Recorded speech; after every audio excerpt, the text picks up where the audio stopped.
Boa noite. Começa agora mais um Três Damas e um Coringa pela TV Convenção de Itu. Hoje trazendo como convidada a escritora e jornalista Ana Osta. Tudo bem? Tudo bom, bem, Ana? Tudo bem, e vocês? Seja bem-vinda aqui ao Três Damas. Obrigada. Hoje é um programa especial, por isso estamos trazendo uma pessoa especial aqui para o nosso programa.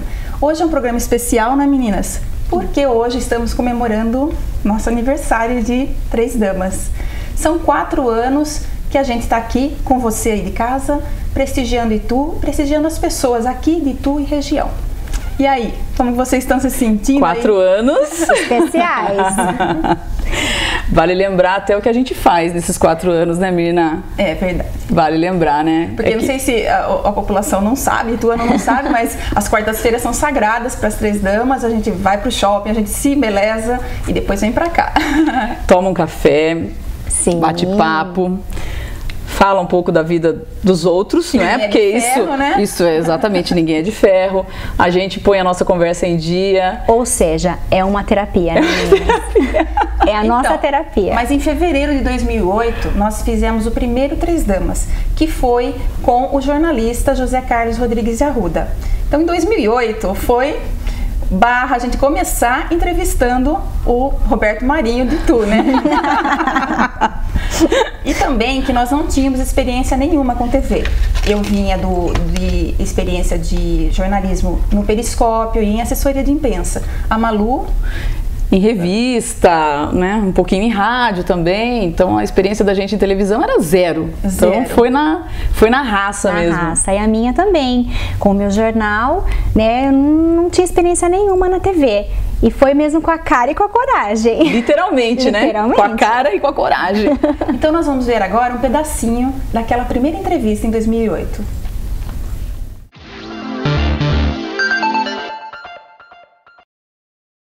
Boa noite. Aliás, muito boa noite, especialmente para nós que temos hoje a honra de participar dessa reestreia da TV Convenção, uma TV tão querida por todos e que hoje passa a integrar o grupo Periscópio de Comunicação. É realmente uma grande satisfação poder fazer parte dessa equipe que há 40 anos traduz a vida da nossa cidade nas páginas do maior jornal da região. O programa que estreamos hoje, Três Damas e um Coringa, será veiculado semanalmente e será composto por 3 jornalistas e um entrevistado, o Coringa. O entrevistado será uma pessoa cuja atuação mereça ser vista e avaliada pela população ituana. Assim, o nosso convidado de hoje, dessa noite, é o senhor José Carlos Rodrigues Arruda, jornalista profissional e um dos sócios proprietários do grupo Periscópio de Comunicação, que acaba de devolver a Itu a TV Convenção. Boa noite, senhor José Carlos. Seja bem-vindo ao nosso programa. Boa noite e eu agradeço ao convite que vocês me fizeram e vou estar aqui para satisfazer a curiosidade feminina, né, que geralmente é grande. Boa noite, Zé. O senhor Orli, vocês eram contemporâneos. Como era o senhor Orli? Priscila, quando você diz que eu sou contemporâneo do Orli, eu fico até temeroso de que você passe a dizer que eu sou contemporâneo também do Assis Chateaubriand, do Hipólito José da Costa, que teve o primeiro jornal do Brasil, que era impresso em Londres. Eu não sou tão contemporâneo assim do Orli. Não, Zé, por favor, não me interprete mal. De certa forma, o Orli, em determinados aspectos, até ele foi um professor, um excelente professor. Não é? Mas enquanto você estava no Periscópio, ele estava na TV Convenção. Agora... Na rádio, diria, né? Na rádio, é. É uma parte da TV, mas a grande... O maior tempo foi na rádio. Convivi com o Orly, eu no Periscópio e ele na Rádio Convenção, não é? E a grande diferença que existia entre a minha pessoa e o Orly profissionalmente é que eu sempre sou uma pessoa mais focada na realidade. E o Orly era um sonhador, o Orly era um poeta da comunicação, tá certo? Então muitas vezes ele sonhava alto e não chega. Como o sonho, quanto mais alto ele for, mais gostoso ele é, mais compensador ele é, mas é mais difícil de ser concretizado, não é? Mas o Orly, eu acredito que o Orly concretizou o maior dos sonhos dele, que era dar uma televisão para Itu, um canal de televisão para Itu. Tá? Se ele não realizou outros sonhos, quem sabe se nós agora, nessa parceria com a TV Convenção, do Periscópio com a TV Convenção, nós procuraremos concretizar os sonhos que eram do Orly.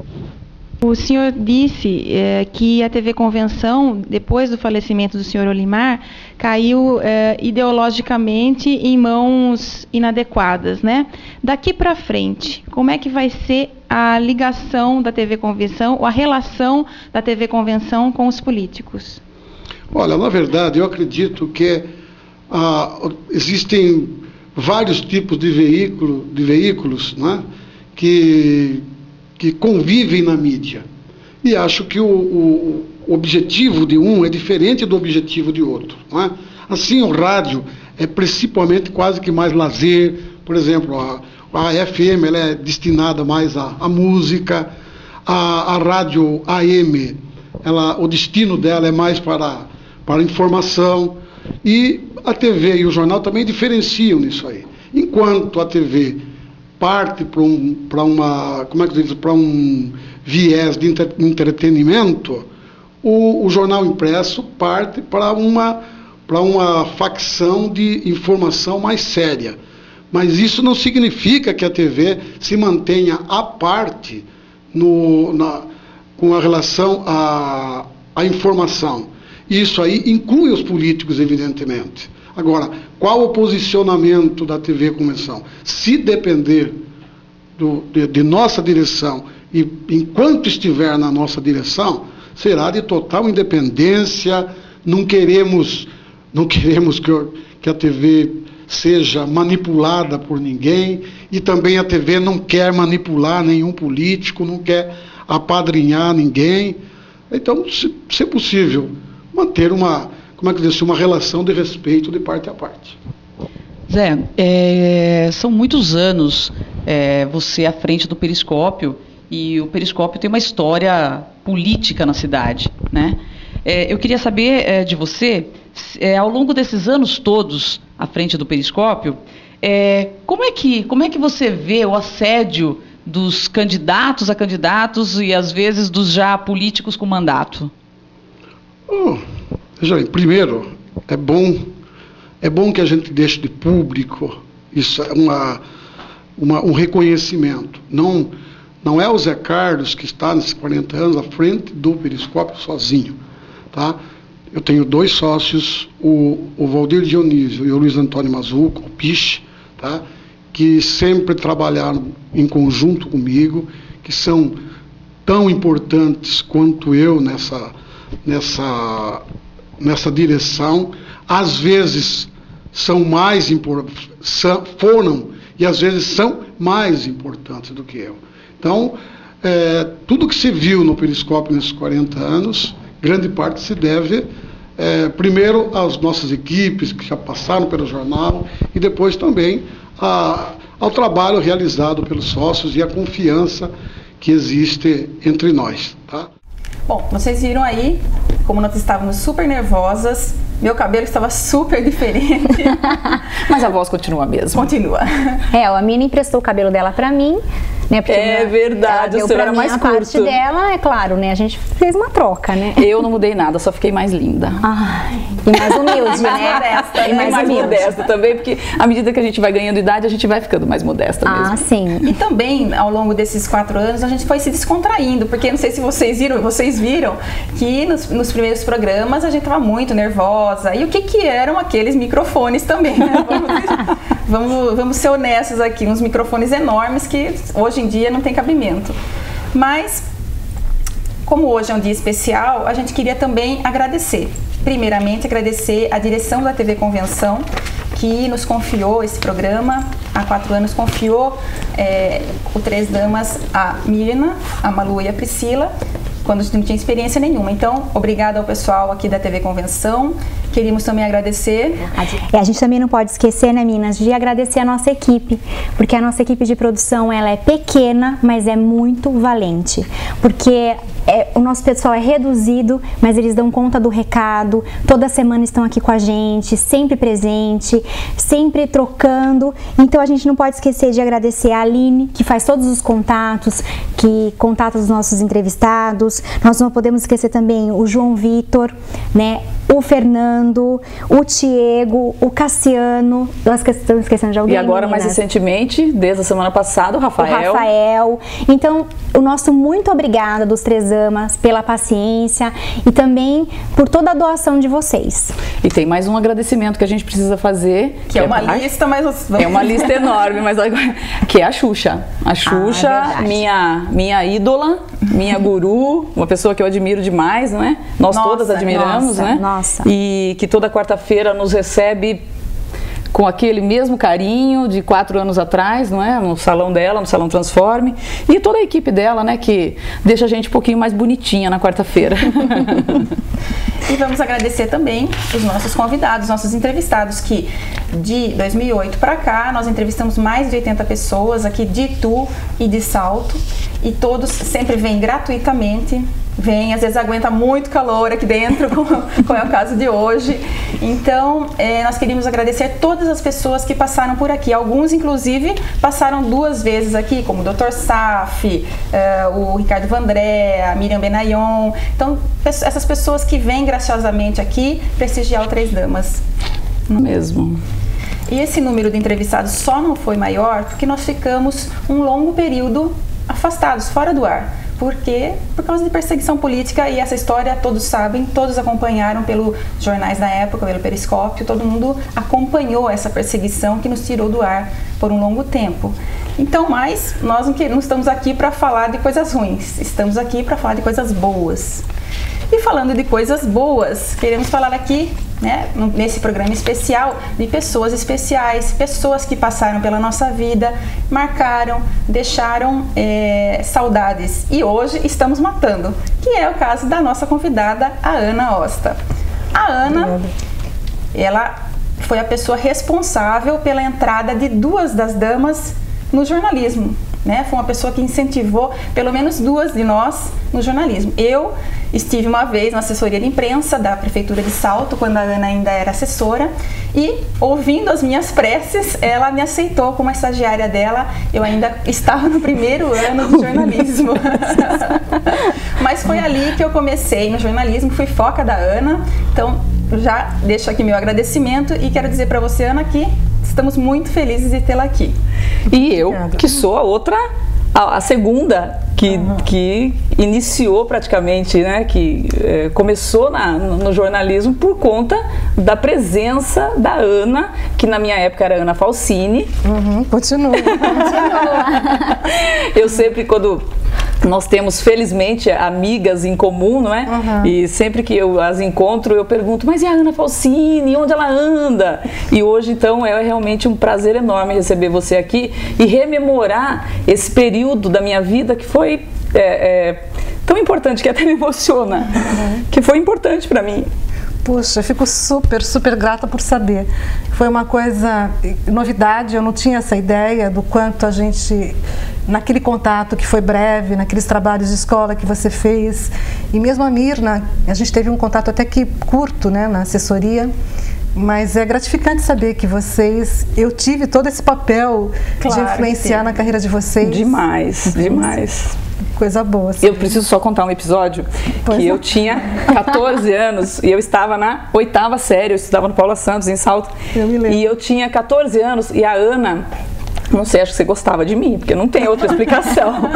Ela passava lá na escola e me pegava para me levar junto com você para conhecer o IMESP em São Paulo, que rodava o Jornal da Prefeitura, para conhecer outros lugares, outros lugares que você me levou, que na verdade fazia parte do teu trabalho, né? Do seu trabalho diário, cotidiano, e você me levava com você por pura bondade, por pura generosidade. Não chora, amiga, não chora. Hoje é um dia difícil de não chorar, né? E eu fico muito feliz de estar recebendo você aqui, Ana, porque da mesma forma que você foi exemplo para elas foram a Ana na minha vida. Que interessante. Porque eu acho que nada na vida é por acaso, né? Deus faz as coisas se encaixarem. E as duas foram isso, elas foram presentes na minha vida. E hoje, se eu tenho meu jornal, se eu estou onde eu estou, e a oportunidade que eu tive também de estar aqui na TV é devido a elas. Então eu acho que amigos é a família que a gente pode escolher. Sem dúvida. Né? E é muito especial e eu também tenho que agradecer a vocês. Ah, para com isso. Né? Eu acho que hoje não poderia passar em branco isso. E já que o foco é esse, eu acho que do mesmo jeito que ela foi espelho de vocês são meus. Então eu agradeço a ela de ter tido essa generosidade, ter tocado vocês, porque vocês também foram tocadas a fazer o mesmo por outras pessoas e eu fui uma delas e eu sou muito grata. Tá bom, mas agora vamos parar de conversar. E vamos para a parte séria do programa. Vamos. Ana, então vamos lá. Depois que você saiu da assessoria de imprensa da prefeitura, sua vida deu uma volta de 180 graus. Então aqui nós queremos que você conte, né, o que aconteceu depois de lá. Eu vou resumir, né? É óbvio que são muitos anos. Eu me casei e fui morar fora, fui morar nos Estados Unidos e foi até em função de estar morando fora que eu tive a ideia de poder atuar na escrita, com ficção, trabalhando com romance, criando histórias, e deixei um pouco de lado o jornalismo, porque eu estava num país diferente, numa cultura diferente, e não tinha também a permissão para trabalho, só para acompanhar meu marido. Eu acho que basicamente foi isso, foi uma mudança grande, drástica, assim, para quem sai de uma cidade como Salto, né, e descobre o mundo, as possibilidades todas de vida, outras maneiras de você... de cultura, e é tudo tão complexo que só quem tem a vivência mesmo pode avaliar melhor isso. Quantos anos você ficou lá, Ana? Eu morei em Miami, eu morei 6 anos, mas meu marido ele trabalhou na América Latina, né? Então eu morei um tempo também no México, morei na Venezuela, em Caracas. Foi uma experiência muito boa. Eu acho que para a vida não tem faculdade, não tem a experiência, saber algo impagável, não tem nada que possa compensá-la. E nessa experiência internacional, o que foi mais difícil? Qual a pior parte da adaptação à vida? A falta dos parentes, da família? Isso pesa muito. Comida? Agora, deixa eu só fazer um parênteses. Acho que é bom lembrar o que a Ana, ela é escritora. Então, acho que longe de casa é mais complexo ainda, não é? Essa coisa que você falou de estar longe da família. Que isso serve como inspiração, que eu canalizei alguma coisa nesse aspecto? Porque longe da família, você que sempre gostou da área de escrever, de colocar... Com certeza, eu acho que no primeiro momento o que eu escrevia mesmo eram cartas. Então aquela coisa assim, a falta, né, a ausência da família, eu escrevia cartas assim quilométricas, né, tanto para amigas. A Marilena Matiusi é uma grande amiga que recebeu cartas quilométricas a minha irmã, enfim, eu sempre fazia essa coisa de contar minha experiência. Carta, né? Eu acho que já era e-mail, não era? Não era. Era carta mesmo. Tem certeza que era carta? Porque eu acho que a internet começou nos Estados Unidos no início de 90, né? Foi. 92, mais ou menos. Foi. Até ontem eu estava vendo uma reportagem, foi 90 mesmo, 90, 91. 91, que começou a internet. Mas aí nesse momento a gente não tinha. Às vezes o nosso telespectador faz umas continhas, aí ele essas contas são perigosas. Ana, elas estão preocupadas. Essas contas são perigosas. Não, mas existe entre a gente uma grande diferença de idade. Não, mas essas contas são perigosas, sabe? Porque eu contei pra você que eu fui tomar um café quinta-feira com uma amiga que foi minha foca. E aí eu comecei a fazer ali. Ela falou, eu fui precoce, você se formou cedo. Ai, que bom, continue falando isso. E aí eu comecei a fazer uma lista junto com ela, porque eu não lembrava que ela tinha sido minha foca. Eu comecei a fazer uma lista junto com ela das pessoas que foram focas minhas. E eu fiquei horrorizada de ver quantas pessoas. O tempo passa rápido, não tem jeito. E Ana, você tem filhos? Eu tenho 2 meninas, uma de 22, já que vocês não querem. E uma de 16. E quando você teve as meninas, você estava lá ainda? Você estava fora do Brasil? A primeira eu tive no Rio de Janeiro e meu marido já estava lá, mas eu não quis levá-la tão pequena para lá, eu tinha um pouco de receio. Mãe de primeira viagem, né? Aquela coisa, não, eu não vou, e o médico, como vai ser? Eu não fui, eu só fui para lá quando ela tinha 4 meses. Já a segunda nasceu nos Estados Unidos, eu tive lá. E Ana, conta pra gente como é criar as meninas tão longe de mãe, de irmã, sem família. Né? Aqui a gente sempre tem uma mãe que vai ajudar no primeiro banho, que vai, né?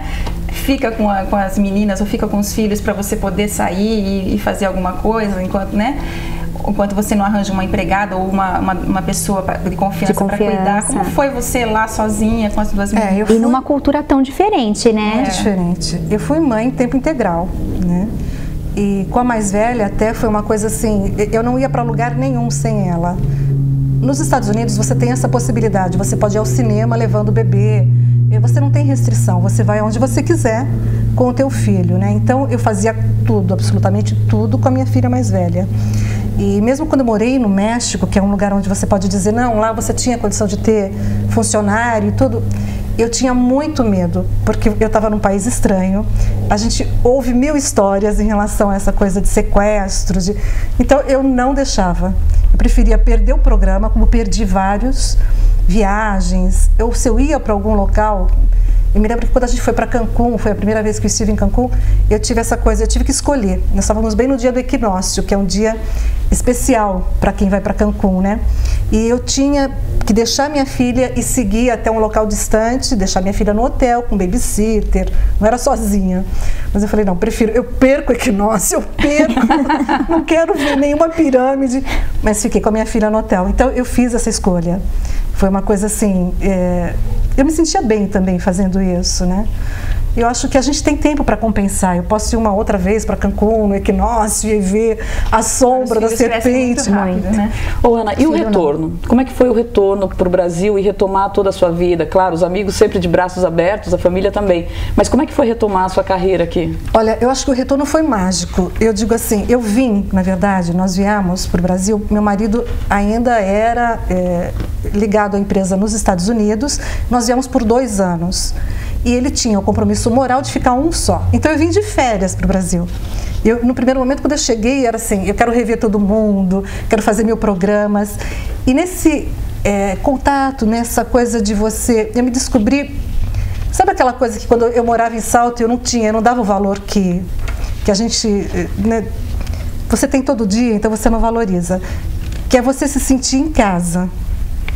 Porque fora era assim, aqui você ia para uma loja, a pessoa dizia, não, eu te conheço, compra, não, depois você paga. É verdade. Era uma coisa assim, não, você é da família Falsini, não. Eu falei, gente... Aí já puxa a família inteira, a filha de fulano. E pergunta como tá, né? Fulano, sabe? Como tá? É uma coisa impossível. Nos Estados Unidos, você pode ganhar muito dinheiro, mas para tudo você precisa ter o dinheiro ali na mão, né? Você não tem uma moedinha nem nada que você tem que pagar. E então, quando eu voltei para Salto, eu me senti tão acolhida. Foi um momento mágico, quando eu voltei para o Brasil, de uma forma geral, né? E em Salto, claro, é um local especial, é a cidade onde eu nasci. E aí que eu descobri essa coisa de que quem sai da sua terra natal, realmente parece que não encontra, você fica perambulando, você não encontra um outro local onde você se sinta tão bem como o local onde você foi criada, né? Eu saí de Salto, eu tinha 23 anos. Eu estou há mais tempo fora de Salto, vivendo fora, do que em Salto, mas não dá para viver sem raízes. E já tem quanto tempo que você voltou? Para o Brasil já tem 15 anos, já tem tempo. E para as meninas, Ana, como foi a readaptação aqui? Porque elas foram criadas, tiveram a primeira infância toda lá. Eu perdi o contato, né, com os Estados Unidos em particular. A minha filha mais velha mora lá, então eu sempre mantive. Como eu vim por 2 anos, eu mantive minha residência lá. Eu fiquei aqui por 3 anos praticamente de férias, que era aquela coisa, eu sabia que o contrato do meu marido tinha 2 anos, foi renovado por mais 1 ano, então eu ia voltar para lá. Então eu mantive um pezinho lá. Cheguei a ficar 4 meses lá, né, no período de férias delas. Elas foram educadas numa escola americana, então eu mantive contato com a cultura. Uhum. Eu acho que a minha filha mais velha, embora tendo nascida aqui no Rio de Janeiro, ela é mais americana do que a minha caçula. A minha filha caçula nasceu lá, mas foi criada, teve muito contato aqui com a família, enfim, com a cultura brasileira, né? Então, hoje a gente tem essa divisão. Ana, o que você sente? Você sente falta de alguma coisa de lá que aqui você não conseguiu construir ou suprir? Pessoalmente, é claro, a questão material, porque lá você tem, o que você imaginar é acessível, você tem possibilidade de se planejar e ter o conforto material que você quiser. O que você imaginar, você sabe, desde uma Mercedes, um Lamborghini, enfim, qualquer coisa. Agora, como sociedade, eu sinto falta da capacidade de mobilização que o americano tem. Eu morava lá quando teve o furacão Andrew, em 92. E isso me impressionou muito, que é uma coisa que eu sinto que a sociedade brasileira não tem. A gente não sabe brigar pelos nossos direitos, a gente não sabe se organizar quando acontece uma situação. Tem uma organização assim que é espontânea, né? Que é aquela coisa, teve um problema de enchente, não sei na onde, todo mundo se mobiliza, manda, mas não é uma coisa. Mas não se mobiliza para evitar a enchente, né? E você arriscaria uma opinião do porquê o brasileiro é tão passivo, digamos, que o brasileiro não reage com a mesma rapidez que o americano? Eu acho que está mesmo na nossa cultura, né? Quem colonizou os Estados Unidos lá atrás já vem dessa coisa, eles queriam uma terra nova, eles queriam fazer uma sociedade nova, e aqui a gente já sabe toda a nossa história. Acho que tem resquício nisso, sim, na minha opinião. E Ana, vamos falar um pouquinho da sua literatura aí, dos seus livros. São 4 livros, né? Ou tem mais algum que eu ainda não... Eu tenho o 5º que eu vou lançar agora, né? Que até trouxe a capa para mostrar para vocês. Primeiro, vamos mostrar para a câmera. Esse aqui é o que vai sair, que vai sair, né, Ana? Ele está lançando agora entre março e abril, né? Que é Crescer na Terra do Nunca. E o primeiro, vamos mostrar o primeiro. O primeiro livro foi o Betsy dos outros, né? O primeiro é um romance. Esse Betsy, você começou a escrever nos Estados Unidos? Eu escrevi nos Estados Unidos, pós-furacão Andrew, que foi exatamente assim, um mergulho que eu dei, porque eu estava num local onde a região estava caótica, vocês imaginem, né? Totalmente destruída.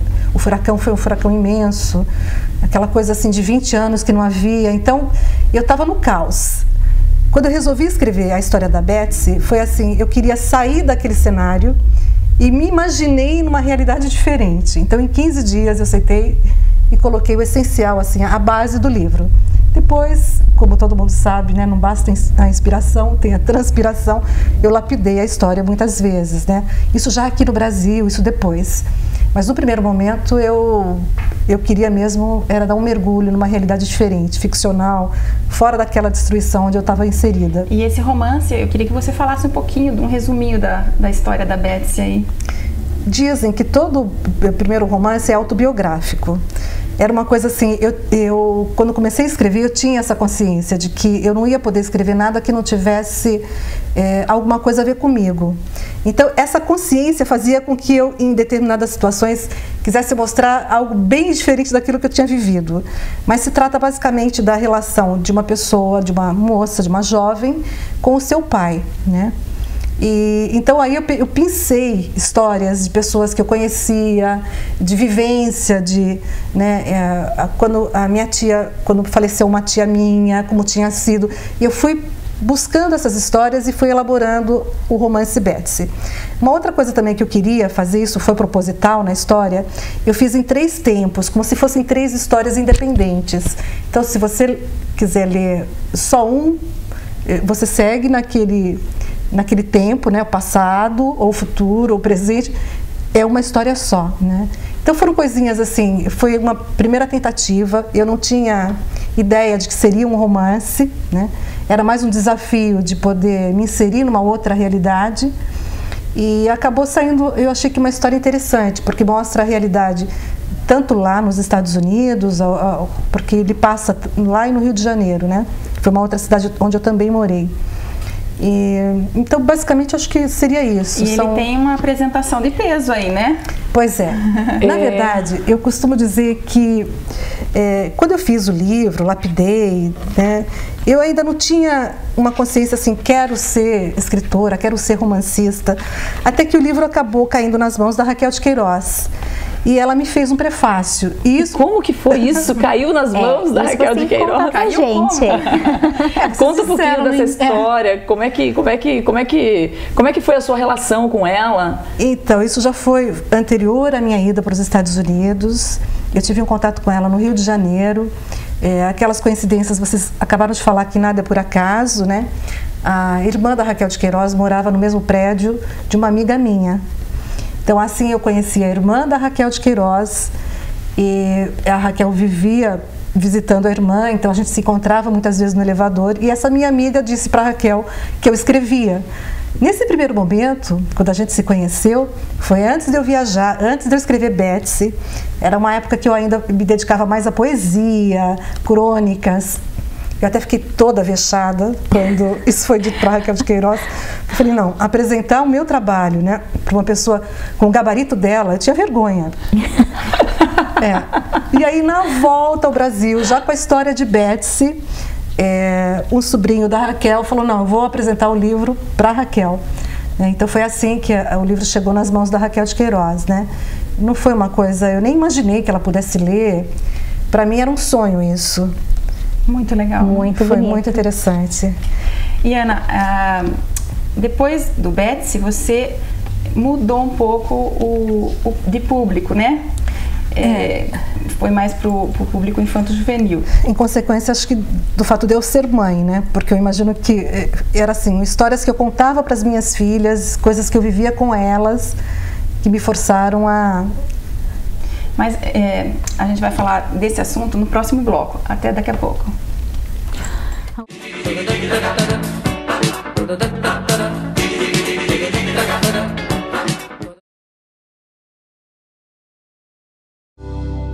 Venha viver tudo o que você sempre sonhou no Residencial Fazenda Alvorada.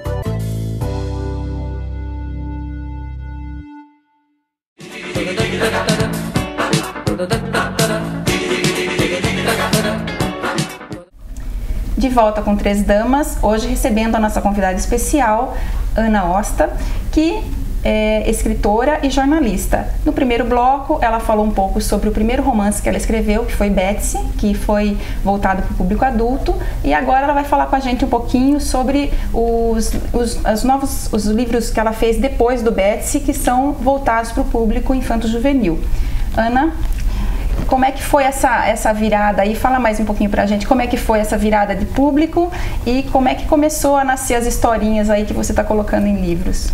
Na verdade foi natural, porque eu contava muitas histórias para as minhas filhas na hora de dormir.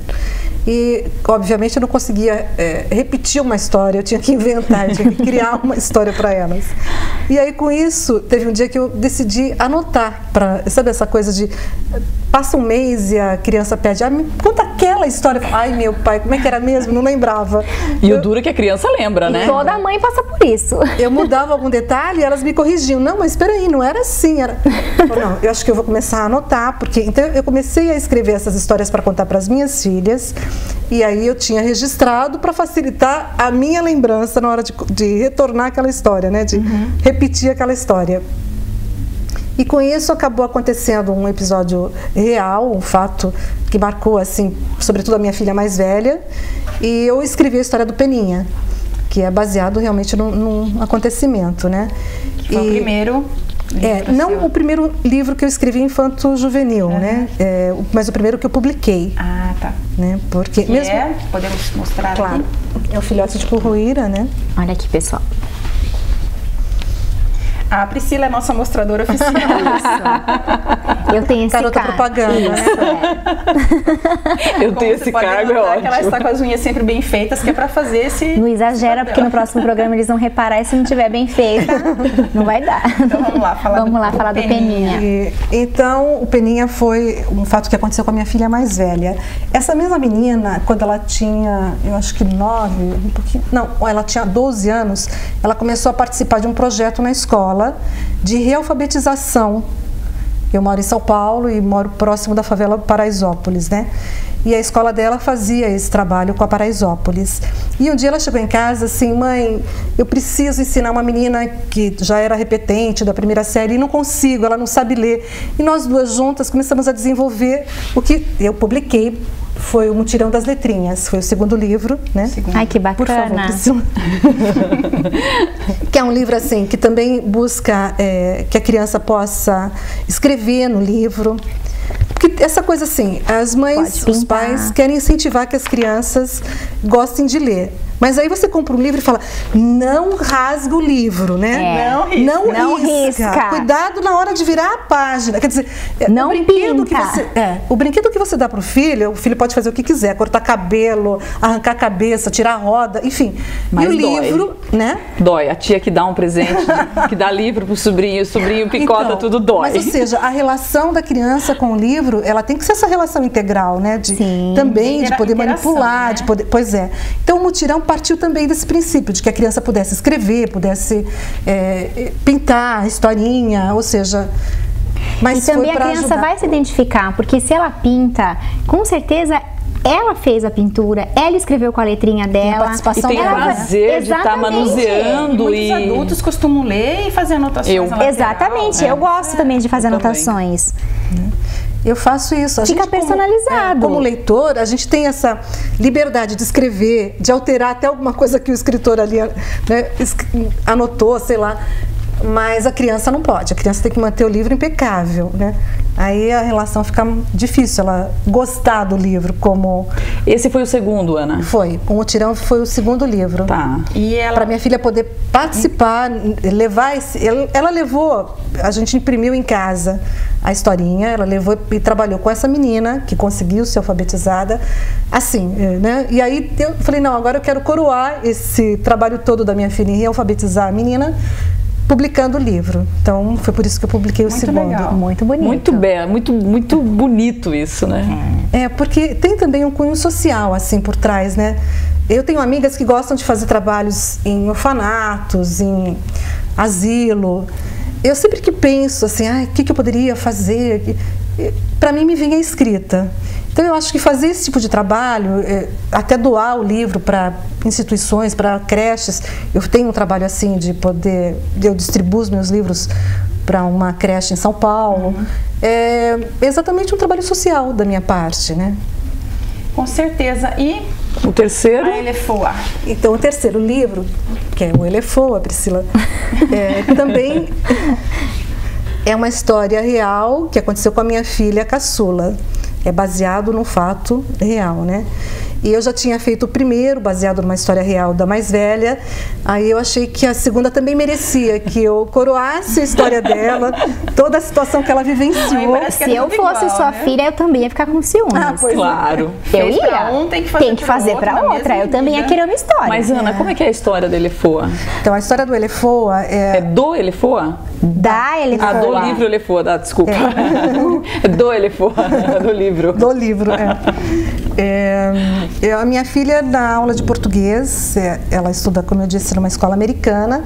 Então, a professora, os alunos em português não tinham assim um grande vocabulário. E a professora, ela tinha 7 anos, perguntou: alguém sabe qual é o feminino, né, do elefante? E a minha filha, toda prosa, levanta e fala, Elefoa. E a professora, não, tá errado, parte para outra. E ela chegou em casa, assim, imagina, indignada. Porque ela falou, Ai, não tem nada a ver dessa história. Elefoa tá errado, né? Eu passei maior vexame. Então, com isso surgiu a história Elefoa. Porque eu entendo a postura da professora, né, em ter corrigido a minha filha, mas eu acho que ela tinha outras formas. Ela podia dizer, olha, antigamente se admitia Elefoa. Você tem razão nesse aspecto, você está levantando uma coisa, um dado, né, importante. Como agora, a gente está passando por uma readaptação ortográfica. Muitas palavras que eram acentuadas, se você acentuar uma palavra que era acentuada, não significa, ah, não, isso está totalmente errado. Significa só que você aprendeu, foi alfabetizada antes dessa reforma. Exatamente. Mas vem cá, me corrige. Que você está um pouquinho passada. Acho que eu estou passada, eu estou bem passada. Me corrige, Elefoa não é o feminino de elefante? Não, é elefanta. E olha, eu Gente, ainda mas isso uso mudou Elefoa. então, eu também uso Pois é. Elefoa. Que feio. Precisamos nos atualizar, Exatamente. precisamos rever Leia a nossos historinha conceitos. que você vai entender. Vou ler. Esse livrinho já vai ficar comigo. Porque aí eu conto um pouco, eu entro até na coisa de como é feita, na feitura do livro, né? Como você...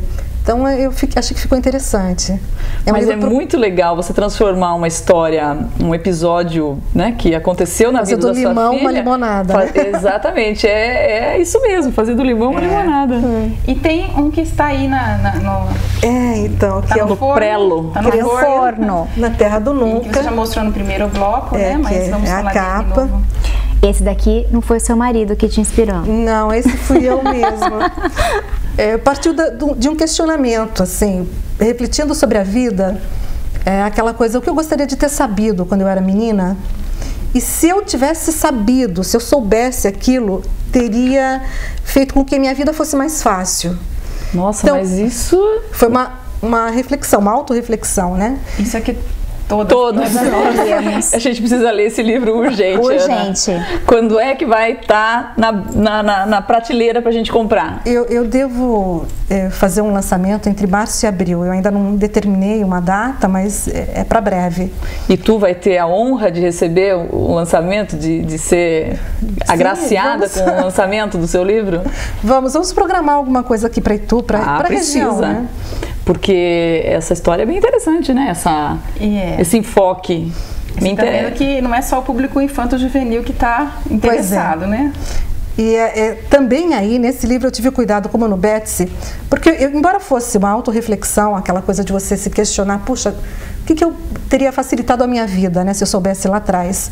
Eu também não queria que as pessoas achassem que eu estava retratando a minha história, que não é verdade, não é isso. Então, se trata de um garoto, o personagem é um menino, exatamente para desvincular da minha imagem, quer dizer... Porque o Betsy, eu não tive essa coisa, esse insight de dizer, não, vou fazer um homem falando, contando a história dele. E muita gente chegou a dizer, é sua história. Não, não é a minha história, né? Até eu tive o cuidado de fazer coisas que não tem nada a ver comigo, assim, para dizer, não, nenhum dado biográfico, né, confere com o dado do personagem. E no Crescer da Terra do Nunca também. Aí eu tive o cuidado de colocar um menino, um garoto. E depois, eu me lembro que chegou no final da história, eu tive aquela coisa assim, puxa, mas uma coisa é falar sobre o universo feminino, eu como mulher, né? E outra coisa é eu me colocar na cabeça de um menino de 12 anos, né, de 13, 16, 17. Aí eu contatei um psicólogo em São Paulo, que é responsável, ele tem um núcleo que estuda exatamente a questão feminino-masculino, e pedi a ele, olha, me diga, eu falei em alguma coisa? E ele me deu um parecer dizendo, não, Ana, você foi super bem, é exatamente assim que o garoto pensa nessa idade, é assim que ele reage. Porque é um desafio também, né? Você se colocar na pele de uma outra pessoa, sobretudo com outro gênero, né? E Ana, como que é esse processo de produção da história? Você tem primeiro a história e depois você monta os personagens, vem primeiro os personagens, eu quero fazer uma história sobre um personagem assim, e aí você desenvolve a história, ou vem primeiro o argumento e depois você desenvolve os detalhes dos personagens? Não, eu desenvolvo depois. O que eu tenho é o início e o final. Então, eu sei da onde partir e sei aonde eu vou chegar. O restante vai acontecendo no momento que eu estou escrevendo. Tanto que às vezes eu planejo, assim, eu fico ali arquitetando, não, o personagem vai fazer tal coisa em tal lugar, em tal momento. Aí quando eu chego ali, que eu estou realmente com a mão na massa, que eu estou na ação, é outra coisa. É como se realmente os personagens tivessem livre-arbítrio, decidissem, não vou fazer isso, vou fazer aquilo. Tem vida própria. Vida própria. E Ana, alguma vez você chegou a fazer, assim, ter uma ideia de publicar um livro, ter essa história, o início e o fim, e você não conseguiu desenvolver? Você falou, não vai ficar legal, você parou na metade do caminho? Eu tenho alguns livros que não é que eu parei no meio do caminho porque eu achei que, não vou conseguir, mas é aquela questão do tempo, né, de você, porque cada livro são anos de dedicação, né? Sim. Você começa uma coisa, é uma sementinha, aquilo tem que se desenvolver. Então, em 15 dias, o Betsy, eu sentei e fiz o que eu chamo de a espinha dorsal do livro, né? Então, eu parti do começo, sabia onde eu ia chegar e tinha ali um fio onde eu ia seguir. Mas o recheio, aquelas coisas foram anos ali, lapidando, voltando, vendo um detalhe, achando que tal coisa não estava convencendo, né? Então, eu tenho alguns livros até para o público adulto, né? Que eu olho, leio, porque existe também uma cobrança muito grande da minha parte de, bom, a Raquel de Queiroz já falava isso, que é essa coisa de você, sabe, nunca está pronto o trabalho. Sabe? O Betsy, na verdade, ele foi mentirado. É feito como a gente quer, não fica nunca, né? Pois é, porque quando parou na mão da Raquel de Queiroz e tudo, naquele momento eu tive que parar, eu até dizia pro editor, não está pronto, ainda não terminei. Ele falou, agora, tarde demais. Já vai assim. Porque a sensação que você tem é essa, sabe? Não está pronto. O próprio Crescer na Terra do Nunca, né? Eu já estou há algum tempo com ele e, assim, toda vez que eu for reler, eu tenho alguma coisa para alterar na minha cabeça, que é aperfeiçoar. Né? E agora também nesse processo de criação tem uma coisa interessante, aperfeiçoar. Eu acho que, por exemplo, com poesia você possa perceber isso mais nitidamente do que num romance, num livro longo. Que é aquela coisa assim, às vezes você mexe, altera algumas vezes, depois quando você pega o original, você vê que você, na última revisão, voltou para o que era. É verdade, eu já fiz isso várias vezes. Mas a gente faz isso com textos jornalísticos, às vezes, não é só... Às vezes eu monto um texto, daí eu vou e mudo. Depois, quando eu vejo, eu voltei tudo do mesmo jeito da primeira ideia. Pois é, né? O texto original. Muitas vezes você vai consertando, você acha que está consertando e está complicando. Exatamente. A sua própria ideia, né? Mas isso acontece com o romance também. Eu imagino que para um escritor, uma escritora com vários livros, livro seja mais ou menos como um filho. Você não tem como dizer qual você prefere mais, qual que você gosta mais. Mas eu acho que é possível você dizer qual que te deu mais prazer, ou retorno, ou enfim, orgulho. Sabe essa coisa que talvez eu acho que é o que mais exemplifica, você tem quatro publicações, está indo para a quinta, né? Então eu queria saber o que cada um deixou em você. Que nem aquela coisa do orgulho, sem dúvida, o Betsy por ter o prefácio da Raquel de Queiroz, isso me enobrece, aquela coisa. Eu uma vez cheguei até a dizer para uma pessoa, olha, o melhor do livro é o prefácio. Para mim, porque é real. Para mim, assim, não tem nada melhor dele. Assim, imagina, eu chorei quando eu recebi o prefácio da Raquel, mas assim, muito, e até escrevi para ela dizendo isso, que eu já não precisava nem publicar o livro. Falta de saber que ela tinha parado, tinha lido e tinha se dado ao trabalho de me escrever, fazer um resumo. Com certeza. Sabe? Então, assim, isso me enobrece e me orgulha muito. Mas o Elefoa, eu tenho um carinho muito especial, porque essa coisa, assim, foi uma situação vexatória, que a minha filha foi... Hoje a gente até poderia falar de bullying, né? Que é um termo novo, usado hoje, mas que já existia, sempre foi... Porque a professora, sem querer, ela cometeu realmente um abuso ali naquele momento. E eu consegui, apesar da situação ser uma situação difícil, transformar numa história muito legal, né? Então eu tenho um carinho especial pelo Elefoa. Eu acho assim, de todos eles, o Elefoa é aquele que me diz assim, não, consegui, sabe? Foi como que dar a volta por cima, virar a mesa. Então o Elefoa é para mim um livrinho muito especial. Todos os livros são pela mesma editora? Não. Esses 3 livros aqui, eles foram feitos sob demanda, né?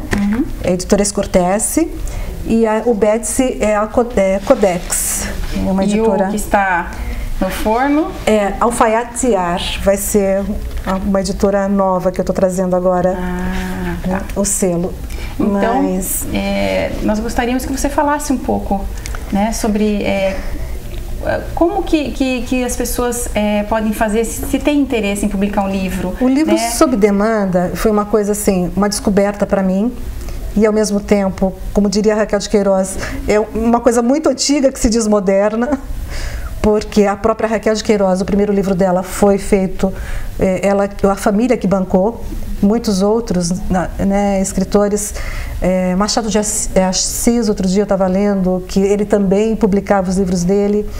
Então, Sob Demanda é uma coisa que a gente vende como uma fórmula nova, mas que sempre foi muito usada, que é a pessoa com recurso próprio publicar aquele livro, né?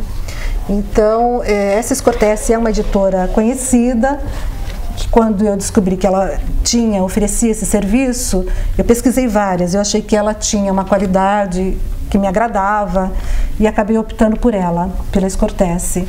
Mas é a possibilidade de você dizer assim, quero realizar um sonho, né? Então, o primeiro livro que era exatamente isso, o Infanto Juvenil, eu estou falando, né? Que era o Peninha, que a minha intenção era registrar aquele episódio que minha filha tinha vivido e eu queria, né, entregar a ela a história já publicada, editada em livro. E por isso eu procurei uma... E na publicação por demanda, a editora não avalia original, não coloca assim... bedelho, não dá sugestões, ou você publica do jeito que você quer, ou ainda há interferências? Então, na verdade, essa é uma coisa assim, desde o primeiro momento que eu publiquei o Betsy, eu já tinha muito convicto, isso foi um dos conselhos que a Raquel me deu, que a Raquel de Queiroz, ela me passou alguns tópicos assim, para eu levar para o resto da vida, né? E uma das coisas era, o autor, o escritor, ele tem ali a supremacia para decidir a forma como ele quer escrever. Me lembro até que tem um episódio, foi com... Agora não vou me lembrar o autor, que ele queria usar um termo e o revisor dizia, não, esse termo é chulo. Ele falou, não, vai ser... Então, que você tem que bater o pé e dizer, eu estou usando dessa maneira, isso não é um erro. É intencional, eu sei o que eu estou fazendo, né? Então foi uma das coisas que a Raquel me falou, olha, procura um bom revisor, mas jamais permita que ele se meta no teu trabalho. Então, desde a primeira editora, a minha relação sempre foi essa, não permitir que ninguém altere o meu trabalho. Se você quer uma revisão com alteração, aí você solicita. Agora, é óbvio que isso vai depender do conteúdo e da qualidade de quem está escrevendo, né? Eu acho que existem pessoas que precisam de uma consultoria nessa área, né? Agora com a revisão ortográfica, talvez eu vá precisar, porque as mudanças são... E o projeto gráfico, a capa do livro, quando é por demanda, isso fica sob responsabilidade da editora? Você tem muitas possibilidades. No meu caso, eu contratei quem eu quis, assim, eu não deixei ninguém, mas eu podia ter delegado, eu podia ter dito, não, está aqui o livro, façam o que acharem melhor, né? Eu já tinha algumas ideias na cabeça quando eu fui com o projeto para a Escortece, então eu já sabia que eu queria aquilo daquela forma, né? E o porquê, então aquela coisa assim, não, a capa plastificada, exatamente para que a criança não tivesse o problema de se derrubar líquido, sabe, caiu aqui o lanche no recreio, enfim, então eu tinha essa preocupação. Eu acabei com isso me envolvendo um pouco na parte editorial, né? Que é aquela coisa assim, você acaba na parte gráfica, não. Mas isso é porque eu tenho uma formação no jornalismo, na minha época a gente aprendia a fazer tudo manualmente, não tinha ainda computador. Não tinha até Pestap. Pois é. Não era, na minha época não era. Já era não, né? Não. Diga. Na sua opinião, por que é tão difícil você incentivar, né, os jovens atualmente, tanto para o consumo como para a produção de literatura? Eu acho que a literatura brasileira vive um momento delicado, né?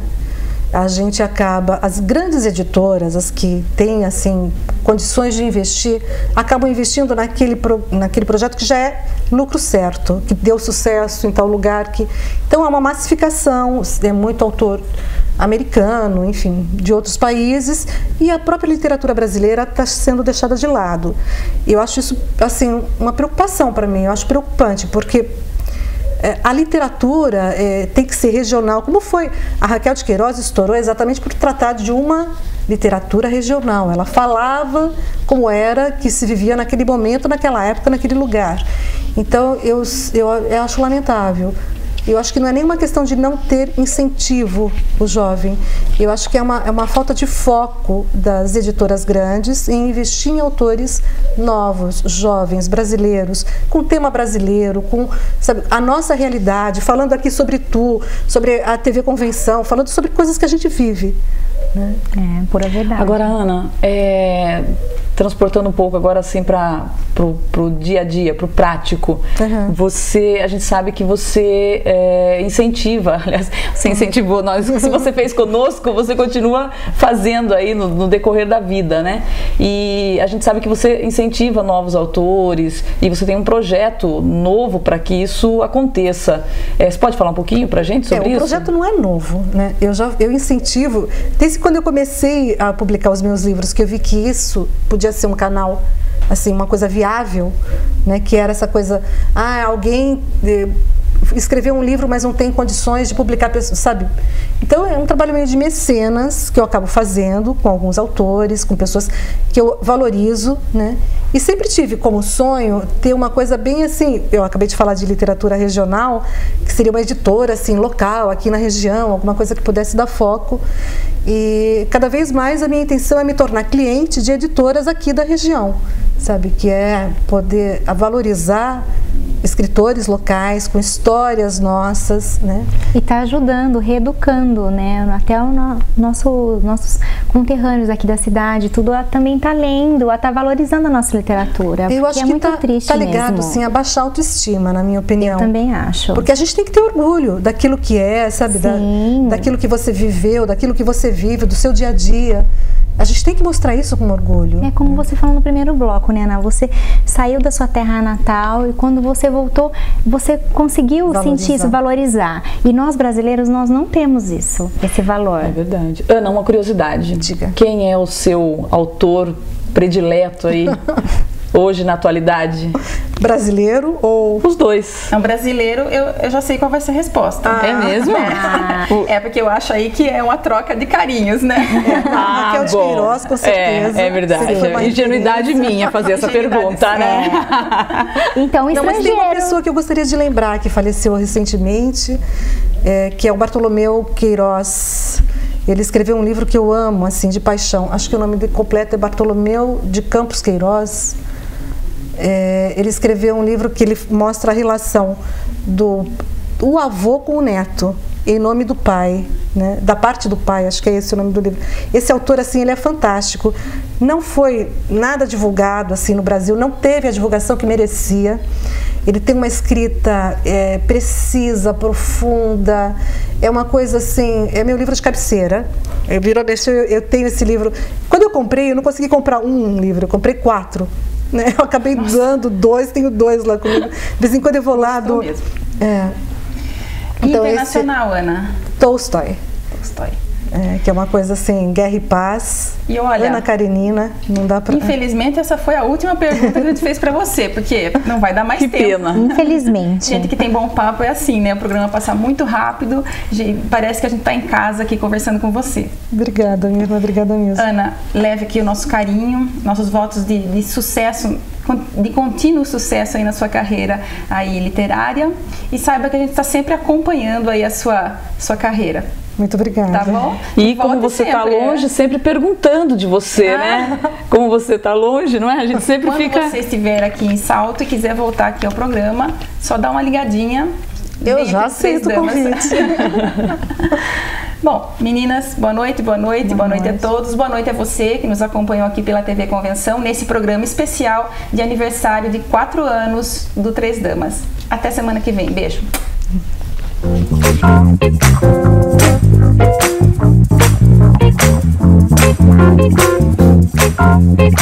you.